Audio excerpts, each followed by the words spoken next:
6 illik fasilədən sonra Bakıdan Tbilisiyə sərnişin qatarının fəaliyyəti bərpa olunub. Lakin sosial şəbəkələrdə xəbərə reaksiya verən əksər istifadəçilər buna sevinməyə əvəzinə bilet qiymətlərinin bağlılığından giləyləndirlər. Xüsusilə Avropa ölkələrində yaşayan azərbaycanlılar qiymətləri müxtəlif Avropa şəhərlərini birləşdirən marşrutların qiymətləri ilə müqayisə etdi. Bakıdan qatarla 580 km məsafədə olan Tbilisiyə minimum gediş haqqı 81 manat təşkil edir. Komfort Plus adı verilən kabinlərə biletin qiyməti 117, lüks kabinlərə isə 180 manatdan başlayır. Səfər bir tərəfə 9 saat yarım çəkəcək. Azərbaycan Dəmir Yollarının saytında isə artıq bəzi günlər üçün qiymətlərin 290 manata qədər qalxdığı görünür.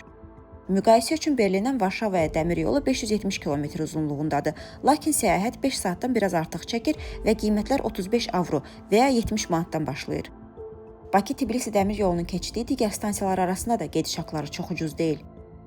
Azərbaycan-Gürcüstan sərhədində yerləşən Böyük Kəsik stansiyasından 15 km məsafədəki Qardabaniyə gediş haqqı 51 manatdan başlayır.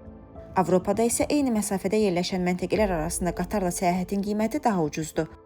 Məsələn, Avropanın ən baha ölkəsi sayılan İsveçrənin Sürix şəhərində mərkəzi vağzaldan 15 km məsafədəki Bazersdorfa bilet qiyməti 9 avro və ya 18 manata bərabərdir. Bakı-Tbilisi qatarı 2020-ci ilin martında Azərbaycan quru sərhədlərini bağladığına görə fəaliyyətini dayandırmışdı. O vaxta qədər isə qatarda qiymətlər Plaskartda təxminən 24 manat, kupedə 35 manat, lüks rejimdə isə 58 manat təşkil edirdi.